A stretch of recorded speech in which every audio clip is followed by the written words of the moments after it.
Gadis, selamat Hari Ibu. Di momen spesial ini, Kumparan kedatangan tamu spesial nih, pasangan ibu dan anak. Ada atlet bulu tangkis Gracia Polii dan Mama Ibu Evi Pakasi. Kak Grace mendeskripsikan hubungan Kak Grace dengan Mama seperti apa sih? Dari kecil memang karena Mama ini single parent, karena Papa waktu itu kan meninggalkan kita di usia aku umur 2 tahun. Jadi dari situ memang Mama nih yang selalu ada dari kecil sampai sekarang. Nah, itu yang membuat kita tuh sebenarnya dalam secara hubungan bukan hanya batin tapi secara keakraban sehari-hari tuh memang dekat sekali sih. Kecuali waktu itu sempat aku tinggal di asrama kan. Jadi sekitar umur 10, 11, 12 itu aku harus pisah dengan Mama, nggak tinggal dengan beliau karena harus tinggal di asrama sampai umur aku 30 tahun lah kira-kira. Tapi ada berantem-berantemnya juga nggak sih, ibu anak? Ada, pasti ada. Maksudnya bukan berantem yang gimana ya, tapi ya namanya kan ibu pasti kan ada khawatir karena saya sekarang jadi saya bisa ngerasain gitu. Jadi bisa ngerasain kekhawatiran seorang ibu kepada anak, dan itu semua wajar dan nggak ada hal yang berbeda pendapat atau itu nggak ada sih. Saya kadang-kadang kesel. Karena apa?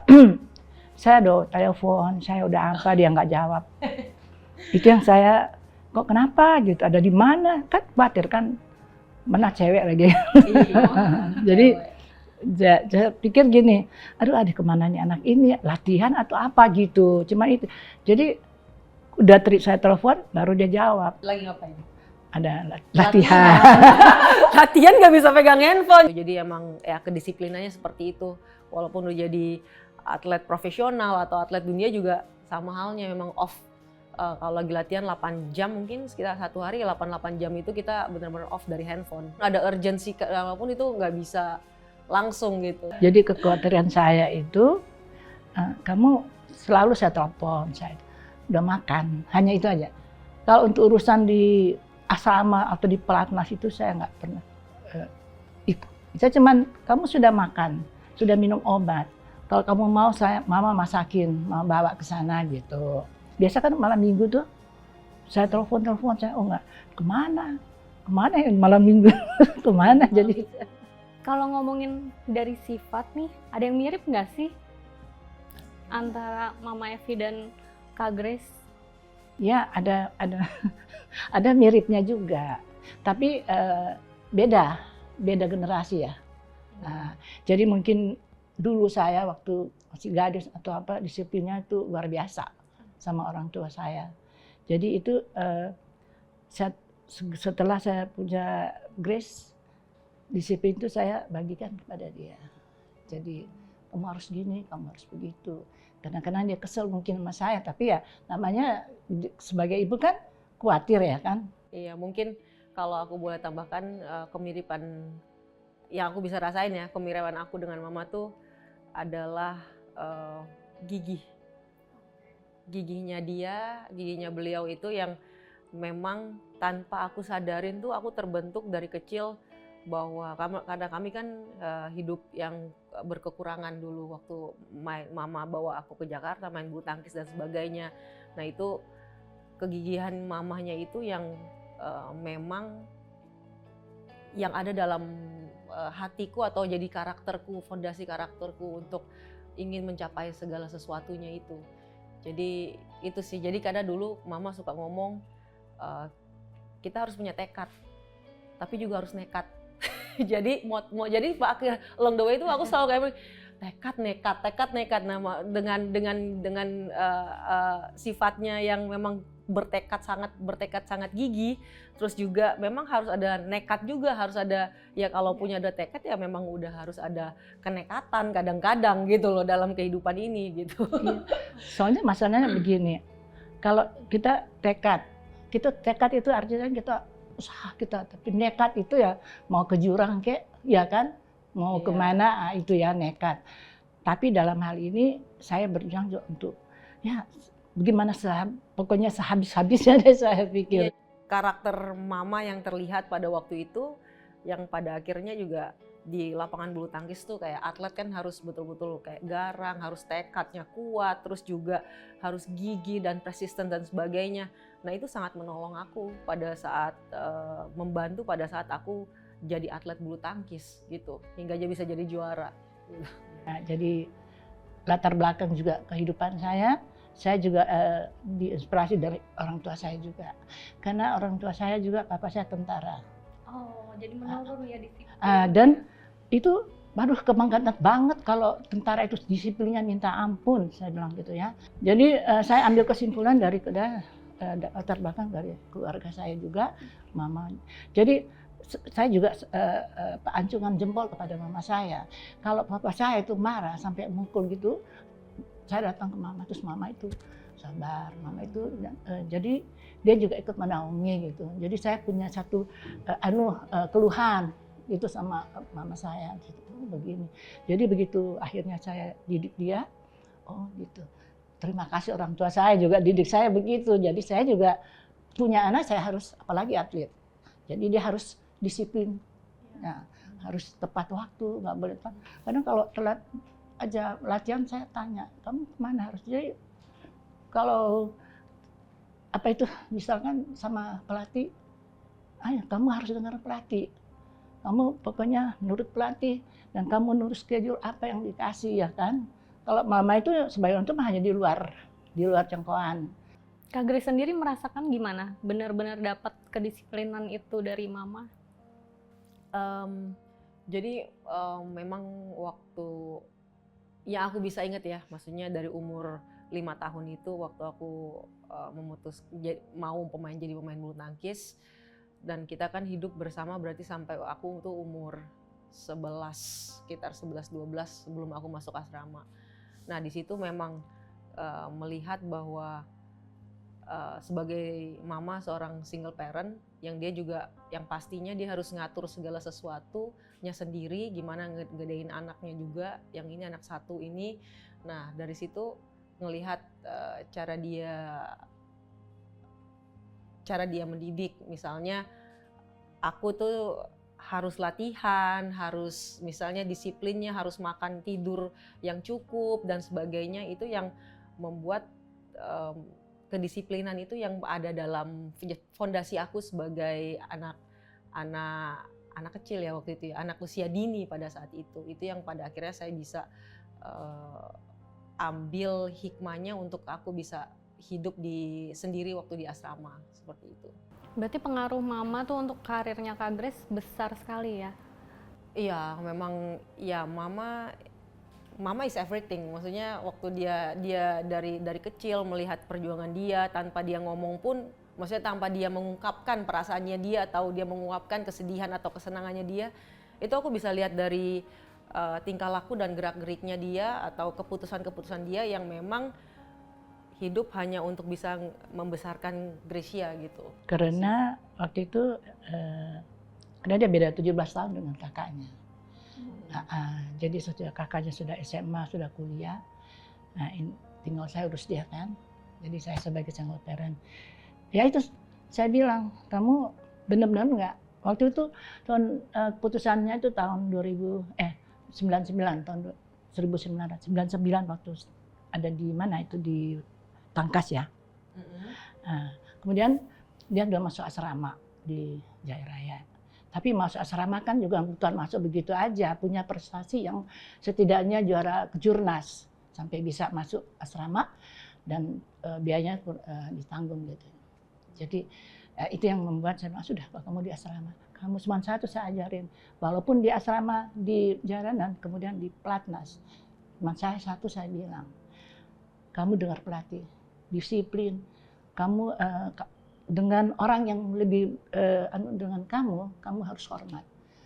Pun itu kamu harus hormati. Jadi nggak boleh teman-teman aja kamu kan ini mau main. Saya tanya, kamu main bulu tangkis atau mau sekolah gitu? Dia bilang, ya tunggu satu minggu kemudian kamu baru jawab sama mama kalau mau sekolah atau mau main bulu tangkis gitu. Karena aku juga mau sekolah juga, karena kan Iya. kakakku yang gede itu memang dia nggak ada ayah, tapi kakakku yang jadi pengganti ayah pada saat itu yang cowok, dia bilang dia justru malah kebalikan. Mama maunya anaknya main bulu tangkis, tapi kakak tuh maunya saya sekolah gitu. Jadi waktu itu sempat ada apa namanya argumentasi. Terus saya bilang justru ini kan keputusan kehidupan saya. Saya bilang saya tetap mau sekolah, tapi mau tetap juga saya nggak mau ninggalin bulu tangkis. Hingga pada akhirnya kita milih klub bulu tangkis yang pada akhirnya bisa sekolah, yaitu di Jaya Raya di Ragunan itu, yang sekolah olahragawan Ragunan. Jadi di situ dari SD, SMP, SMA sampai universitas tuh nggak putus gitu. Jadi segala sesuatu tuh berjalan dengan lancar ya.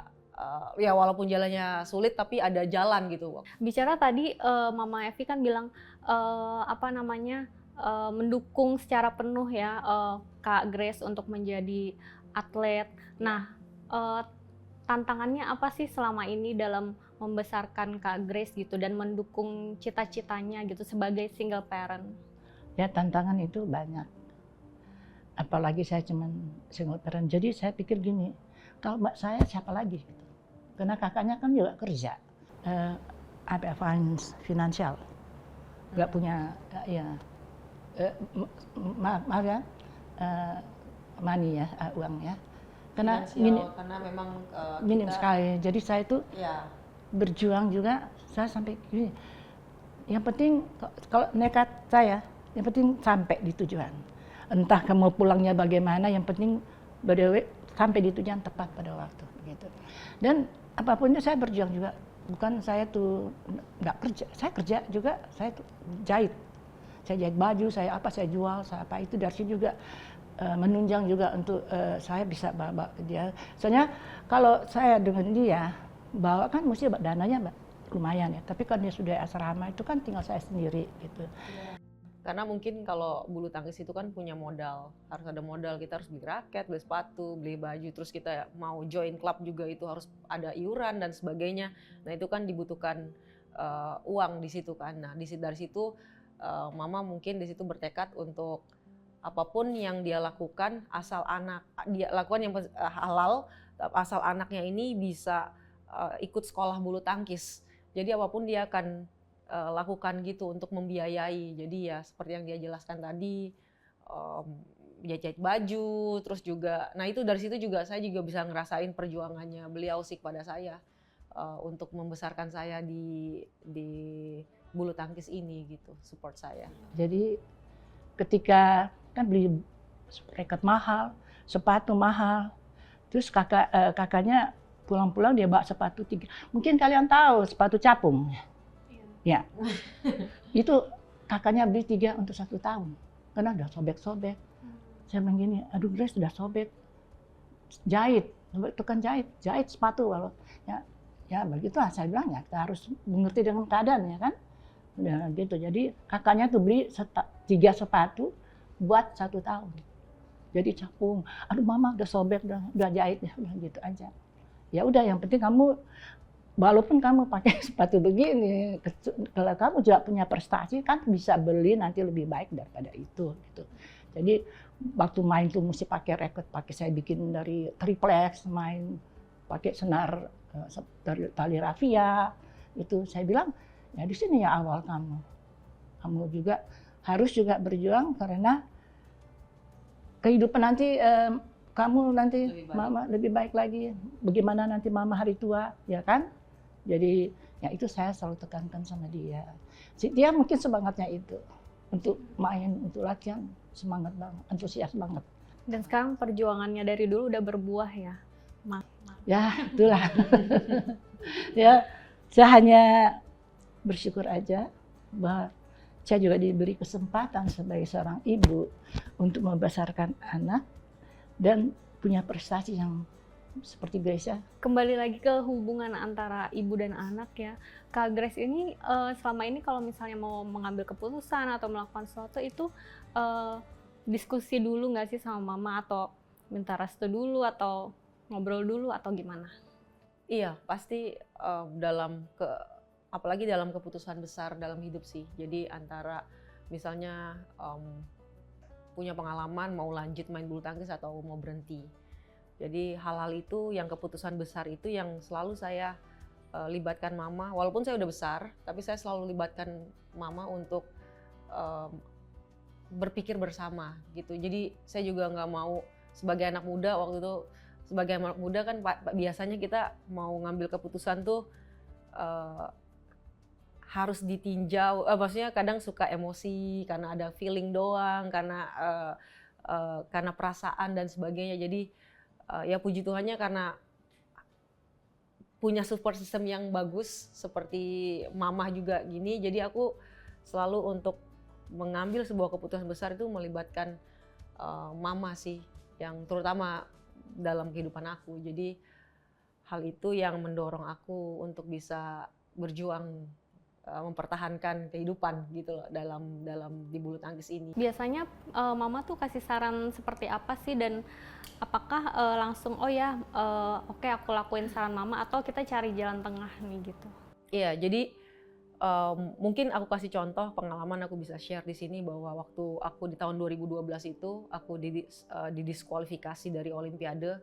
Didiskualifikasi dari Olimpiade itu sebagai atlet itu pukulan terbesar, dan aku tuh hancur banget pada saat itu. Aku pengen berhenti dan kayak nggak layak aja di bulu tangkis, nggak layak mempertahankan ini, karena seharusnya sebagai atlet tuh kita mengharumkan nama bangsa.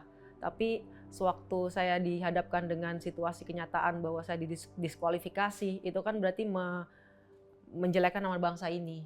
Dan banyak yang kontra waktu itu, jadi banyak yang betul-betul kalau dibilang kata sekarang banyak yang hujat saya habis-habisan karena mempermalukan nama negara pada saat itu. Nah, di saat yang bersamaan juga saya emosi atau perasaan saya pengen saya ingin keluar dari bulu tangkis, saya pengen berhenti. Tapi waktu saya lagi di band, saya tuh datang ke rumah, pulang, saya bahkan nggak mau ketemu orang selama beberapa bulan pada saat itu, dan cuman ada mama di rumah. Dan itu cuman nangis. Dia juga kasih waktu saya sih untuk saya bisa relax pada saat itu, dan saya bilang, "Ma, saya harus ngapain sekarang?" Dan saya pengen berhenti, saya udah nggak pengen di bulu tangkis ini. Nah, beliau ini yang memang pada saat itu yang bilang bahwa kalau kamu berhenti sekarang, cuma kamu pikirin lagi deh, Grace. Kalau kamu berhenti sekarang, terus kamu mau ngapain? Kamu mau jadi pelatih, mau jadi atlet, mau jadi kerja dimanapun, udah nggak ada yang terima kamu. Karena nama kamu pas kamu berhenti itu nama kamu jelek. Kamu mau keluar negeri pun ini masalah internasional gitu. Kamu mau jadi apa gitu, mau di beasiswa atau mau kamu kuliah pun kamu akan nggak akan diterima sama orang gitu dengan nama kamu sekarang, dengan nama yang lagi jelek, nama jelek kamu sekarang. Nah, dari situ mama bilang bahwa udah nggak ada jalan pilihan satu-satunya buat kamu untuk kamu harus tetap di bulu tangkis. Dan kamu harus bisa membersihkan nama baik kamu. Nggak usah kamu juara. Saya ingat banget beliau tuh ngatain, kamu nggak perlu juara, lupain tuh juara Olimpiade, juara dunia, juara apapun yang di bulu tangkis, lupain. Udah jadi berkat aja di bulu tangkis. Udah jadi senior yang baik aja waktu di Cipayung, balik ke Pelatnas asrama, udah jadi atlet yang baik aja dulu untuk supaya kamu tuh punya nilai waktu itu. Nah, dari situ aku berpikir iya juga ya. Aku karena ini kan hidup di tangan aku, memang keputusan mama bilang ya keputusan di tangan kamu, tapi pada saat mama ngomong kayak gitu itu yang justru mempengaruhi 100% mengaruhi pemikiran aku tentang kehidupan ini gitu. Antara aku mau berhenti atau enggak gitu pada saat itu. Jadi ya saat itu aku memilih untuk nggak berhenti dan untuk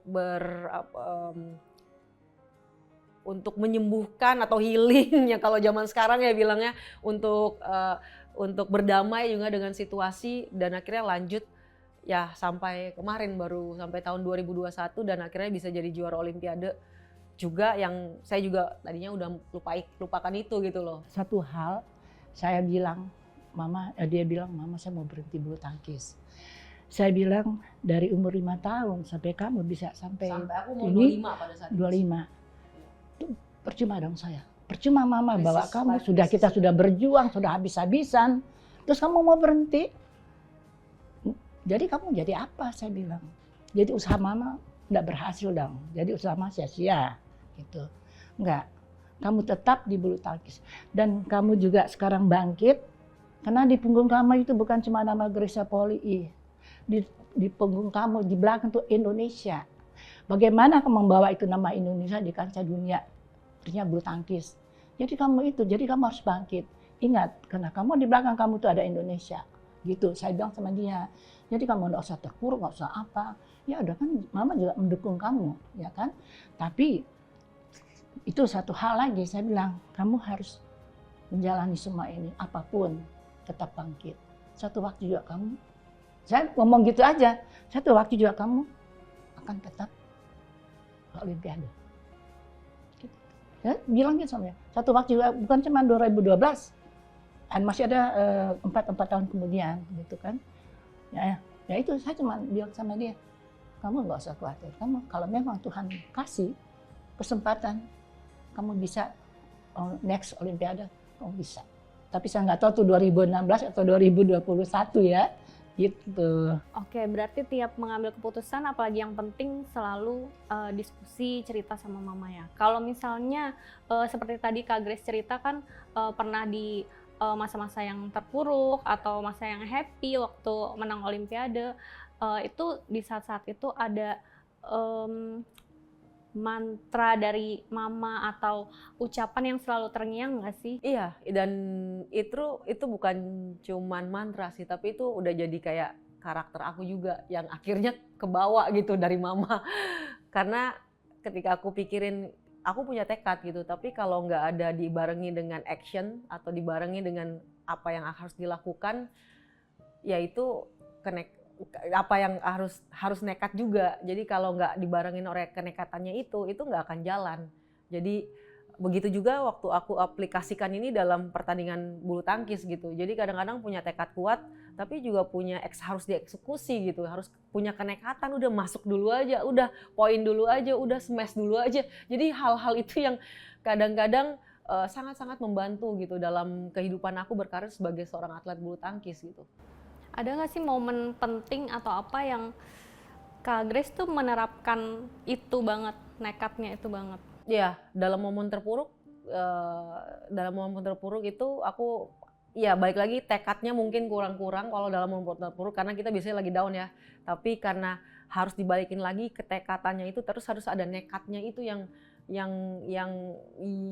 bikin gerak gitu loh, bikin gerak supaya kita gerak dulu aja gitu untuk supaya bisa mencapai apa yang kita tuju seperti itu. Dan dalam kemenangan jadi pada akhirnya tuh aku realize jadi wah ini bener juga ya si mama gitu ya, suka kadang-kadang emang tekad kalau diiringi dengan nekat itu bisa membuahkan hasil kemenangan.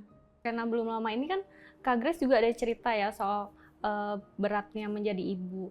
Nah mungkin selama ini ada nggak sih yang dipelajari juga dari mama gitu soal oh gini jadi orang tua gitu? Iya, jadi memang ketika pada akhirnya mempunyai pengalaman, karena pengalaman itu sesuatu hal yang penting ya. Maksudnya ketika kita mengalami, pada akhirnya saya jadi tahu itu bahwa seorang ibu tuh bukan beban sih dia bilang, tapi bebannya tuh kebanyakan apa yang seharusnya belum terjadi. Kadang-kadang aku sebagai atlet nih, aku chill banget orangnya. Maksudnya chill itu lihat nanti, maksudnya aku lebih kepada fokus gambar besarnya dan aku pengen ngelakuin ini planning A, B, dan C dan sesuai kontrol kita kan.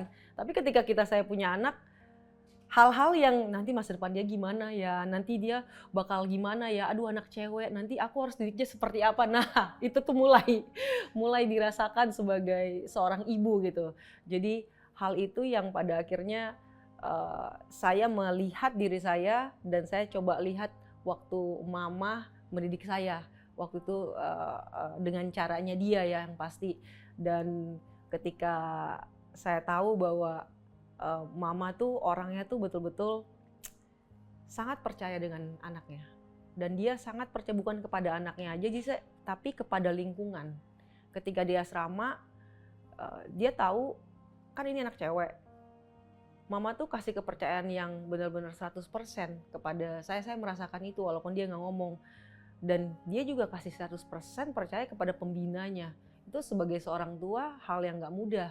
Karena yang pasti yang jadi orang tua tuh yang saya juga merasakan, kita tuh pengen kontrol segala sesuatu gitu. Nah itu yang saya harus banyak belajar. Nanti kedepannya saya ingin terapkan kepada anak saya tentunya. Bahwa kehidupan anak saya itu kehidupan anak saya kita hanya bisa berdoa gitu dan kita hanya bisa mendukung, tapi sepenuhnya itu ada dalam otoritasnya anak saya dan ya nanti apa yang dia pilih gitu dalam kedepannya. Saya cuma kadang-kadang bilang sama dia, saya pesan, ya kamu nanti yang kamu kan jadi ibu rumah tangga, yang penting jadi ibu rumah tangga yang baik, saya bilang gitu. Dan kalau boleh juga kamu contoh seperti mama. Gimana mama membesarkan kamu, gimana mama berjuang untuk kamu, ya, dan sehingga kamu juga dikenal dunia lewat Olimpiade. Ya, itu Olimpiade itu bukan cuma sekedar medali yang ada di rumah ya, tapi di dalam balik medali itu, di belakang itu perjuangan seorang ibu. Jadi seorang ibu yang baik bagi suami, bagi anak, dan bagi keluarga. Oke? Mas salut sama Grace, salut banget. Karena Grace sifatnya itu, nah, dia dari kecil nggak neko-neko. Gak ada modelnya yang mau melawan mama, mau melawan, saya bilang gini nggak mau. Dia harus ikut. Jadi ya itu dah satu kebanggaan saya bahwa dia orangnya penurut. Sekarang pun juga sesudah rumah tangga yang mungkin beda lagi ya. Karena dia sudah berkeluarga. Cuma itu pesan mama ya, kamu juga dalam kehidupan selanjutnya ya itu sehat, baik-baik aja, mendidik anak juga seperti kamu mendidik, seperti mama mendidik kamu. Seperti yang Grace selalu ngomongin, nggak cuma di depan sini juga, tapi selalu bilang sama mama bahwa Grace selalu sayang sama mama. Terima kasih untuk semua yang mama udah lakuin sampai hari ini. Grace ada itu karena mama. Grace bisa menjadi seorang wanita, seorang perempuan yang bisa hidup dalam kebahagiaan pun itu gara-gara mama. Jadi mama adalah memang sumber motivasi, inspirasi yang Grace selama ini yang selalu ada, selalu Grace bawa. Bahkan sampai selamanya. Jadi terima kasih ya Ma. Udah baru sekali kita berhari ibu, tapi kita ada di rumah yang sama, di atap yang sama ya. Akhirnya setelah puluhan tahun ya Ma. Itu Grace seneng banget, Grace bahagia banget bisa. Memang nggak sempurna semuanya, tapi pada akhirnya segala sesuatu itu Indah pada waktu. Yes. Halo, saya Gracia Polii dan ini ibu saya, Evi Pakasi. Kami mengucapkan selamat Hari Ibu buat perempuan di Indonesia.